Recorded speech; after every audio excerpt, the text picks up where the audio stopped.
हमारे चैनल को जरूर सब्सक्राइब करें, पास दिए गए बेल बटन को जरूर दबाएं। शब्बीर से सीखे कोई इस्लाम बचाना, आता है जिसे नेज़े पे कुरान सुनाना। शब्बीर से सीखे कोई इस्लाम बचाना, आता है जिसे नेज़े पे कुरान सुनाना। अपनी सवारी पर तशरीफ फरमा हुए अल्लाह के कुरान को अपने हाथ में लिया हुआ है। कुछ आयात की तिलावत करने के बाद फरमाया ओ लोगो, मेरी आखिरी बात सुन लो, मेरे आने की वजह पूछ लो, मेरा खुतबा सुन लो। अगर तुम्हें मेरा उज़र माकूल लगे, मेरे रास्ते से अलहदा हो जाओ, ये कत्लो क़िताल न करो।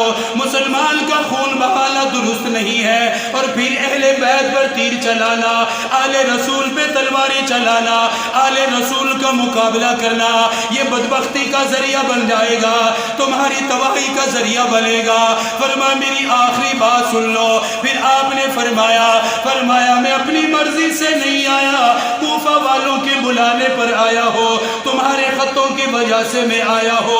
अगर तुम्हें मेरा आना अच्छा नहीं लगा, मेरा रास्ता छोड़ो, मैं वापस चला जाऊंगा। फिर आपने फरमाया ओ लोगों, क्या तुम मेरे बारे में नहीं जानते? क्या मेरे हसब से तुम वाकिफ कोई नहीं? क्या मेरे खानदान को तुम नहीं जानते?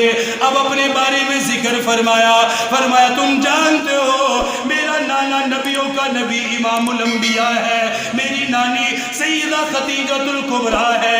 फरमाया तुम जानते हो मेरा वालिद अली शेर खुदा जो रसूलुल्लाह के चाचा ज़ाद भाई भी थे। फरमाया मेरी मुआल्ला जन्नत की खातून, जन्नती औरतों की सरदार है। फरमाया तुम नहीं जानते सैयदुश शुहदा हज़रत अमीर हमज़ा रज़ियल्लाहु ताला अन्हु, वो मेरे वालिद के सगे चाचा है। आपने फरमाया क्या जाफर तैयार को नहीं जानते? वो मेरे सगे चाचा है। और फरमाया क्या तुम्हें ये मालूम नहीं मेरे नबी ने, और जिसका तुम भी दावा करते हो, तुम भी मुसलमान होने के दावेदार हो, क्या तुम्हें मालूम नहीं आका मदनी ने मेरे बारे में और मेरे भाई के बारे में क्या फरमाया था? मेरे बारे में भी कहा, मेरे भाई के बारे में भी कहा, ये जन्नत के शहजादे हैं, जन्नत के नौजवानों के सरदार हैं। मेरी भी अजमत को बयान किया, मेरे भाई की अजमत को भी बयान किया। फिर आगे आपने ये फरमाया ओ जालिमो, अगर मेरी बात पे तुम्हें यकीन नहीं, अभी ज़ैद बिन अरकम मौजूद है, बूढ़ा सहाबी है, जाकर मालूम करके आओ मेरे बारे में, मेरे नाना से उन्होंने क्या क्या सुना हुआ है। अनस बिन मालिक मौजूद है, जाकर मालूम करके आओ उन्होंने कितनी रिवायात को नकल किया जो हमारे फजाइल के अंदर आई है। फरमाने लगे जाबिर बिन अब्दुल्ला से जाकर मालूम करो, उसे पता है हमारी अजमत को कैसे बयान किया गया। अबू सईद खुदरी से जाकर मालूम करो।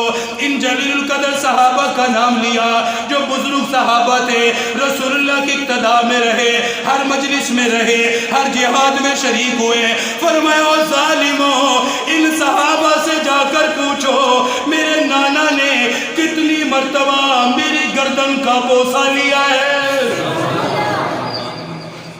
उनसे पूछो जाकर, वो तुम्हें बताएंगे कि मेरे नाना मेरी गर्दन चूमते थे, मेरे नाना मेरी पेशानी को चूमते थे, यहाँ तक कि मेरी ज़बान को मेरे नाना अपने मुंह में डाल लिया करते थे, और इस तरह पिलाया करते थे जैसे माँ बच्चे को फीडर पिलाती है। पर मैं वो जालिमों पूछो जाकर, मालूम कर लो, ये सहाबा तो अभी जिंदा है, मौजूद है। हज़रत इमाम अली मकाम ने जब ये खुतबा दिया, अहले बैत की जितनी भी खवातीन थी खैमों से रोने की आवाज़ आने लगी।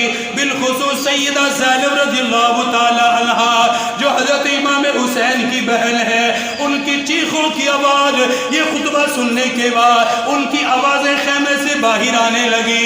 आपने अपने बड़े बेटे अली अकबर को बुलाया। अली अकबर को बुलाने के बाद फरमाया बेटा जाओ खैमों के अंदर चले जाओ, हमारी खवातीन को समझा कर आओ, उन्हें कहो आले रसूल के लिए ये मुनासिब नहीं उनकी आवाज़ें गैर महरम के कानों में आए। रसूल के लिए और बिलखुसूस रसूलुल्लाह की बेटियों के लिए ये मुनासिब नहीं है कि उनकी आवाज़ें जालिमों के कानों में आए। ये है अहले बैत इत्हार का तरीका, जो अपनी आवाज़ की भी हिफाजत करते हैं कि गैर महरम के कानों में हमारी आवाज़ भी ना जाए।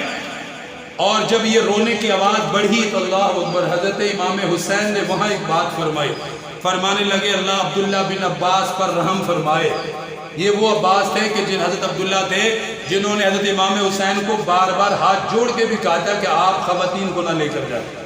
फरमाने लगे अल्लाह उस पर रहम करे, उसने मुझे कहा था कि ना लेकर जाओ, लेकिन मैं तो लड़ाई के लिए आया ही नहीं था, मैं तो रहने के लिए आया था, अल्लाह उस पर रहम फरमाए। आखिरकार ये मैदान करबला लगा, 10 मुहर्रम को लड़ाई शुरू हुई। एक एक दो दो अरब की आदत थी, पहले दो दो आते थे, उधर से दो इधर से दो, फिर 4-4 5-5 इस तरह लड़ाई होती थी। जो दो दो की 4-4 की लड़ाई रही उसमें इमाम आली मकाम का पल्ला भारी रहा। अगर एक एक दो दो करके भी आते तो खुदा की कसम 5000 मारे जाते और अहले बैत रसूल महफूज रहते, क्योंकि दो दो 4-4 तो उनके लिए कुछ भी नहीं है। इतनी तो अल्लाह ने उनके अंदर शुजाअत, ताकत और तरबियत दी, लेकिन लश्कर बहुत बड़ा था। जब 2-2 4-4 5-5 उनके मार खाते रहे, अब अमर बिन साद जो सारी क़यादत कर रहा तो उबैदुल्लाह बिन ज़ियाद की तरफ से कहने लगा 2-2 4-4 गए तो सारे मारे जाओगे, इसलिए अब छोड़ो, अब सारे यकबार हमला करो और सारे मिल के हमला करो। हज़रत इमाम हुसैन रज़ियल्लाहु ताला अन्हु ने भी अपने लश्कर को आवाज़ लगा दी, फरमाया उधर से सारे काफिर जमा होकर आ गए। फरमाया घोड़े सवारों को भी कहा तुम भी जिहाद के अंदर शरीक हो जाओ, अपनी तलवारों को चलाओ। पैदल जो थे उनको भी कहा अपने नेज़ों का रुख सीधा कर लो। अब ये जिहाद होता रहा, लड़ाई होती रही, उस पहले बैत की कुर्बानियाँ लगती रही। हज़रत अली अकबर रज़ियल्लाहु ताला अन्हु हज़रत इमाम अली मकाम के बड़े बेटे थे। अहले बैत में सबसे पहले इन्होंने जामे शहादत नोश की, उनके जिस्म पर जख्म लगे, जिस्म का हिस्सा कट कट के जमीन पे गिरा। इमाम अली मकाम ने खुद अपने बेटे की लाश को अपने हाथों में उठाया। अपने बेटे को कंधा देना एक बाप के लिए दुनिया में सबसे मुश्किल तरीन मरहला होता है। अपने बेटे को उठाया हुआ, सारा जिस्म लहू लुहान है, इमाम अली मकाम का कपड़ा भी लहू लुहान हो गया। अली अकबर को खेमे में लिटा कर आए, दोबारा मैदान करबला में आए। रावी कहता है एक मर्द कलंदर आया, एक ऐसा जवान भी मैदान में आया जिसका चेहरा 14वीं रात के चांद की तरह चमक रहा था। ऐसा लग रहा था कि धूप के अंदर 14वीं रात का चांद चमकने लग गया है। लोगों ने पूछा ये कौन है? बताने वालों ने बताया ये इमाम हसन का बेटा कासिम बिन हसन है। अपनी हाथ में तलवार ली हुई थी, काफिरों को ललकारते हुए मैदान कारजार में आए, कई काफिरों को जहन्नुम हासिल किया। आखिरकार उनके ऊपर ज़रब लगी, तलवार का हमला हुआ, जमीन के ऊपर गिरने लगे। गिरते गिरते आवाज दी ओ चाचा जान, ओ चाचा जान। हजरत इमाम अली मकाम को आवाज दी, अपने चाचा को बुलाया। हजरत इमाम हुसैन ने अपने भतीजे को गिरते हुए देखा, जख्मी हालत में देखा, शेर की तरह दौड़े, शेर की तरह लपकते हुए गए, अपने भतीजे को अपने हाथों पर उठा लिया। हजरत कासिम बिन हसन आपके हाथों में आखिरी वक्त में है। इमाम अली मकाम ने फरमाया बेटा बेटा, इतनी अजीब बात फरमाई। फरमाया बेटा मैं तुझे बचा नहीं सका, मैं तेरी हिफाजत नहीं कर सका, क्योंकि तेरा चाचा अकेला है, दुश्मन ज्यादा है, मैं तेरी हिफाजत नहीं कर सका। फरमाया न घबराओ नहीं, अल्लाह क़यामत के दिन हमें बदला दिलवा देगा। हज़रत कासिम बिन हसन फरमाने लगे, फरमाया चाचा जान मैंने मदद के लिए नहीं बुलाया, मैंने तो इसलिए बुलाया था आखिरी वक्त में जब दुनिया से जाऊं आपका चेहरा देखूं, रब से मुलाकात करूं। आपको देखने के लिए बुलाया कि आपके बाहों में जाऊं। मेरे चाचा हैं, रूह ज़मीन पे रोशन सितारा है।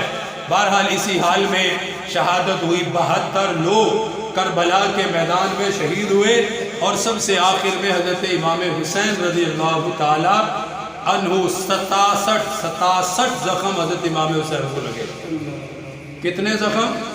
67। اور ایک زخم کسی کو لگ جائے نا تو خون نکل کے ختم ہو جاتا ہے، انسان کی اٹھنے کی ہمت نہیں ہوتی۔ 67 زخم لگے ہوئے تھے اور اکیلے کربلا کے میدان میں کھڑے ہوئے تھے، اور کسی کی ہمت نہیں ہو رہی تھی کہ کوئی سامنے آئے۔